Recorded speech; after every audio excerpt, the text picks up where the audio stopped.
கர்த்தருக்குள் பிரியமானவர்களே, உங்கள் யாவரையும் ஆண்டவராகிய இயேசுவின் நாமத்தில் நான் வாழ்த்துகிறேன்.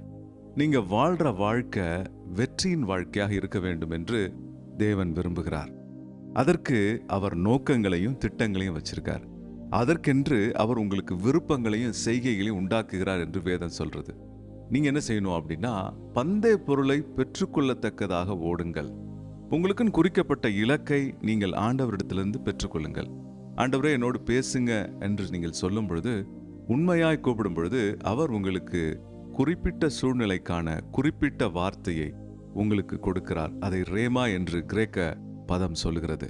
அன்பானவர்களே, ரேமா என்ற வெளிப்படுத்தப்பட்ட குறிப்பிட்ட வார்த்தையை தேவனிடத்திலிருந்து பெறும் பொழுது அதை பெற்றுக்கொள்ளும்படிக்கு உங்களை நீங்கள் ஒழுங்குபடுத்தி ஓடுங்கள். பவுல் அப்போஸ்தலர் சொல்லுகிறார், நான் பந்தயத்தில் ஓடுகிறேன், நான் பரிசினை இலக்கினை பெற்றுக்கொள்ளத்தக்கதாக ஓடுகிறேன்.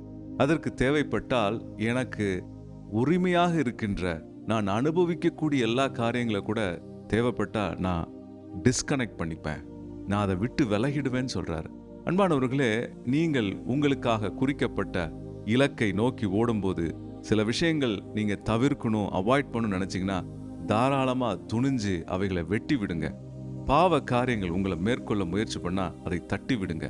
கர்த்தருக்குள் பிரியமானவர்களே, இலக்கை நோக்கி ஓடுங்க. குறிக்கப்பட்ட அந்த வெளிப்பாடை நோக்கி ஓடுங்க.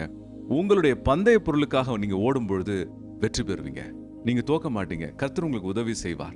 பிரசங்கம் பண்ணுகிற நான் தானே ஆகாதவனாய் போகாதபடிக்கு என் சரீரத்தை அடக்கி ஒடுக்குகிறேன் என்று பவுல் சொல்கிறார். அப்படின்னா என்ன அர்த்தம்னா, நான் என்னையே கரெக்டா ஃபோக்கஸ்டா வச்சு எனக்குரிய இலக்கை நோக்கி ஓடுகிறேன், நான் ஜெயிப்பேன் என்று சொல்லுகிறார். நீங்களும் ஜெயிக்க முடியும்.